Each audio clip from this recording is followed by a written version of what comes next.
Hello, everyone. Welcome to another episode of Workpuls Productivity Talks. Today with me, I have Micheal Alexis, the CEO of Team Building.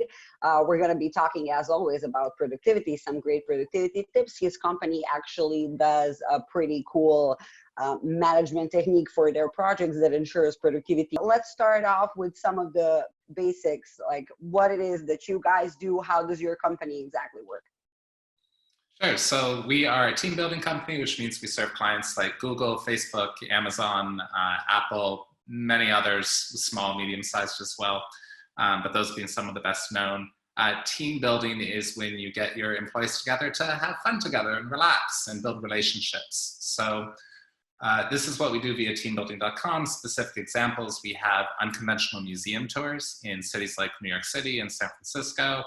We run guacamole making competitions. Those live experiences are actually on pause right now, and we're doing a lot more virtual. So one of the fun virtual events is called Online Office Games. It's kind of like online Olympics, except Olympics is very, very trademarked, so you can't say that. It captures the spirit, though. It's a series of fun games and challenges that teams can do together to compete, build relationships, team building, etc. Another one is Tiny Campfire, where we send s'more kits to all of the participants, and then they cook little marshmallows over a tiny fire. We tell ghost stories, and it's a lot of fun. So all geared towards company culture, employee engagement, satisfaction, etc. I had the opportunity to browse a little bit on your website, what types of events you guys do. I was especially interested in the virtual ones, given what's happening right now, and that there are really many companies who even before all this were working remotely and are remote. So I was really interested in seeing what are you guys doing in those environments, and I really liked some of the ideas. It's really interesting to see all of that come out, and I guess it will be an interesting doing anything. I mean, any sort of thing. I think those are like maybe even more important now than in the regular times, because people's spirits right now can tend to go more low than they usually do. So I guess that's good. So yeah, we're talking about productivity. What I wanted to know first from you is, how would you define productivity, either for yourself or for your team? Like, what is productivity for you? So as a general concept, I see productivity as working efficiently towards a specific goal. So for us, as still relatively small bootstrap business, that goal is profit, and we need to gear our productivity, our time efficiently towards that. That means looking at the number of hours of work, the amount of payroll that goes into producing any given outcome. That outcome could be in marketing, it could be in sales, it could be in operations, et cetera, across the span. I think kind of important with productivity to recognize that it might be very different for other organizations. The way that a very large company like, I don't know, IBM or GE handles productivity would be different than we do with managing a small team in a small company. And then individuals separate too, right? The way that you and I do productivity is different than my grandma is going to think about it. Okay, so okay. Well, if you're measuring it towards the profits and everything, I guess there is, for you, in your case, there is a way to manage, to measure actually the productivity, right? Yeah. So we do it in a very numbers-based way. I happen to really like numbers. I like to track them. I like having data to make decisions off of. Not everybody does, and that's okay. You can make really good decisions off of kind of the gut feeling and what you see as well, or some kind of combination of the two. For us, the numbers would look a little bit something like this. So if we have a content marketing plan, if we want to create a certain amount of blog content, maybe it's case studies for our blog, or maybe it's just informational articles. We might know that an average case study takes 4 hours of work. That includes reaching out to the client that's had a great experience with us. It means recording a quick call with them, making notes on it, writing the case study, publishing it, etc. Maybe it's 4 hours, maybe it's 4.5, whatever it is. The average even can change a little bit over time as we start to build in efficiencies or change the process around them. But at least having that benchmark there lets us know if we're on track in the future. So if we write 10, 20, 30 of these, and most of them take 4 hours, that's good. If they start to take 5, 6, 7, 8, 10, well, then we start being to ask questions about why. Sometimes it might be very innocent. It could be as simple as it was difficult to get a hold of a client, or we had to re-record with them, or we sent them the case study and they said, oh, well, I didn't mean to say that, you need to rewrite it. These are possibilities, and all totally okay, of course.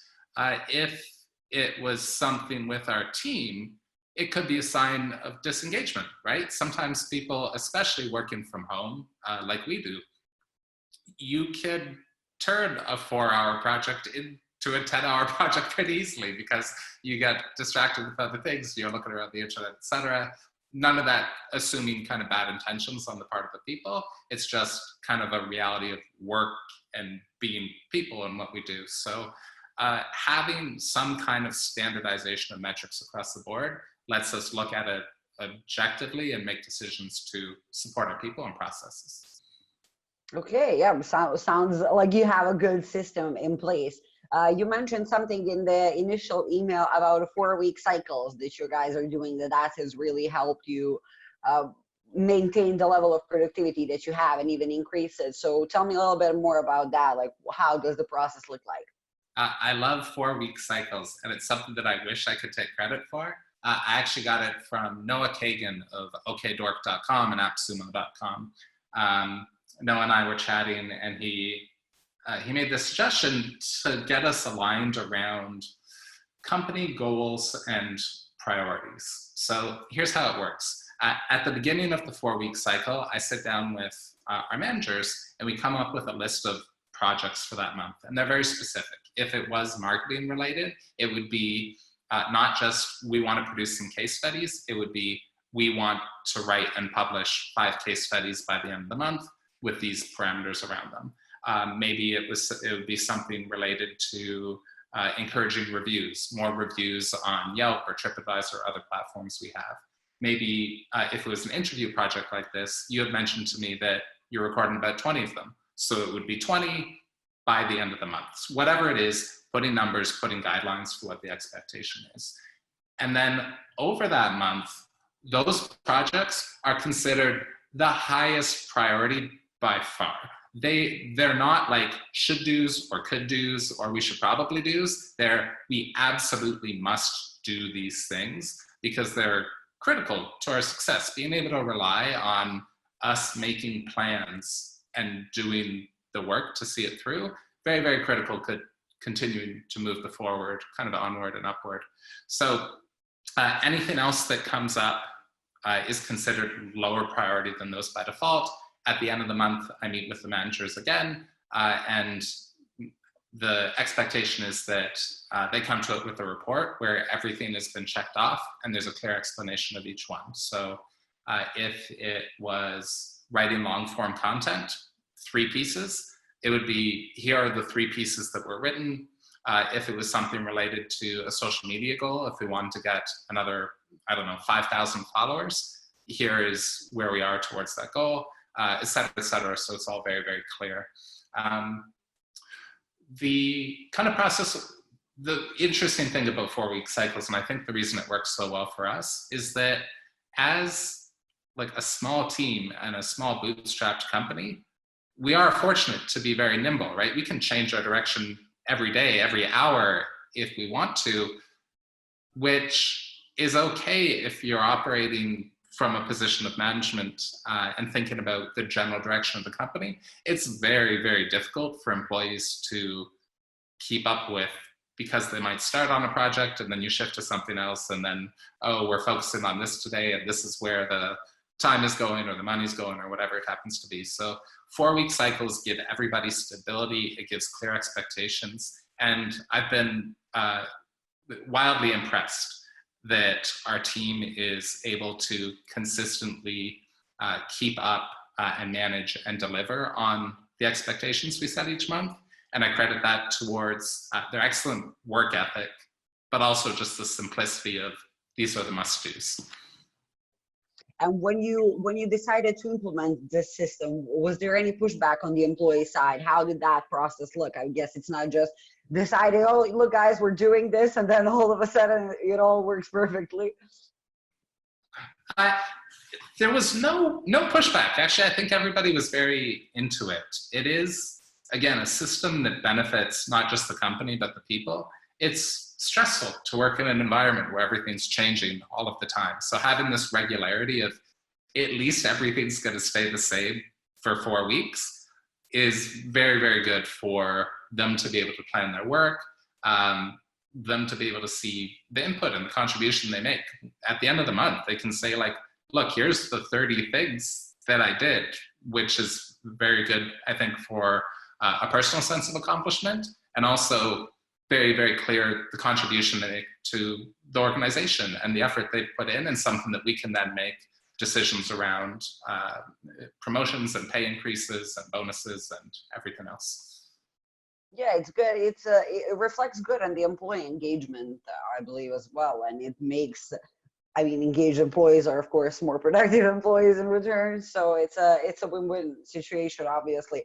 But before this, have you tested some other time management or productivity methods and tools? And what were the methods that you've tested before this one that have proven to also be good, but this one just seemed a bit better?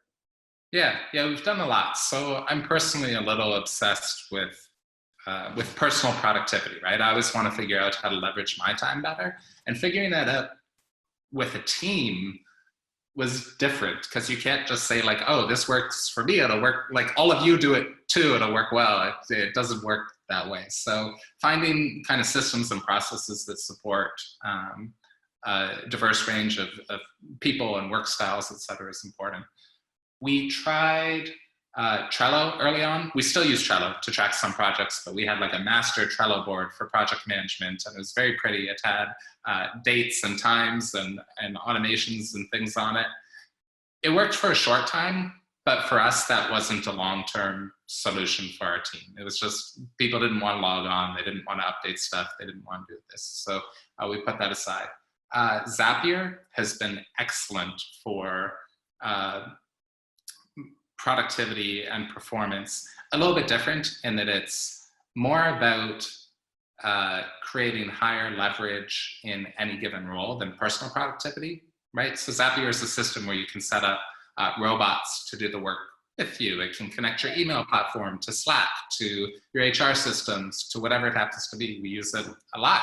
I think, I don't know, like 50,000, 100,000 little robot tasks every single month at least. And that has been implemented into our kind of productivity through our people through professional development and training. So for example, we did a video call just like this, where I walked them through the platform. I showed them like, this is how you build a simple Zap. Here's examples of Zaps we use in other departments, and then had a challenge for everybody to build their own. So if somebody was on social media, like build any social media Zap. If somebody was on HR, one for that. If somebody was on accounting or bookkeeping, one for that. And the idea was to just get people a little bit more comfortable, a little bit more familiar using the platform, and very difficult to measure the productivity increase that comes from it, other than what I mentioned in the number of Zaps run, like tens of thousands of tasks every month that we weren't doing before. So the productivity per person is much higher there. We use other stuff that I think is helpful. We use text expander apps to keep templates in, to be able to just fire stuff out. We do time tracking with some employees, depending on the role, and certainly is a great balance of kind of just productivity, but also consistency and like reliability and just clear information. I think that it's difficult to track time on our own, right? Like I sort of know what today is. It's Wednesday, the clock tells me, but hard to know when you're in focus and you're on something. Well, was that 30 minutes? Was it 3 hours? The time just kind of disappears. So being able to track time for some folks makes it a lot simpler, a lot easier to know kind of exactly what they're doing, what they're contributing, managing business finances, et cetera, as well. Yeah, it makes sense. I mean, I especially connect to the time tracking part, of course, because of our own industry. But yeah, it's like we are using it. We are using it internally, of course, and I've seen that it's been helping me. Like on the days when I remember to use it though, but when I am using it, when I'm really using it, when I want to work on something or I create a project and I create a task within that project so I can track time, I can see exactly how much time on average it takes me to write a blog exactly, not just on the top of my head. I think it takes me this amount of time, and it makes it easier for me to calculate in the future how much time I need to allocate to something else. So I believe that's really, it's also helping people on an individual level organize their productivity and their time, I guess. Yeah, absolutely. Powerful tools. Okay. Do you have a tip for managers who are trying to increase productivity in the workplace? What's the first thing they should do? Do 4-week cycles. I'm a very, very strong advocate for them now. Experiment with it. Even like one manager, one person on your team, just say, hey, here's a clear list of deliverables going through until the end of the month. At the end of the month, expectation is that everything's done 100%. And I think you will be wildly impressed, just like I was, with how much everybody can get done when they have that clarity from your direction and your collaboration with them. Okay, that's it. Like 4-week cycles is now something that you are a strong believer of, and you're not switching to anything else anytime soon, I guess. Yeah, it's a strong advocate. It's funny though. So we do 4-week cycles. You could potentially do 2-week cycles or 3-week cycles or 5-week cycles. It's more about the consistency and the regularity. 4 weeks works for us because it's about a month. Yeah, it makes sense. It makes sense. Okay, well, that would be all. If you don't have any other tips, if a 4-week cycle is what we're sharing with everybody. And I mean, I really like the system. I like the clarity on the employee side. I like the clarity. I like to have that. People tell me, okay, this is what needs to be done. These are our goals for this month. Let's reach them. But I know how I'm going to do it, what I have to do, and definitely makes work a lot easier and much more manageable, the projects and tasks that you have throughout the weeks. So yeah, it's definitely something that should be tried. It seems like something that should be tried for sure. I would like to thank you in the end for taking the time to talk to me. It was very, very nice. It was good to hear about the 4-week cycle. I haven't heard about it before. And yeah, thank you. Thank you everybody also for listening in to Workpuls Productivity Talks. Yeah, it's my pleasure. Thank you so much.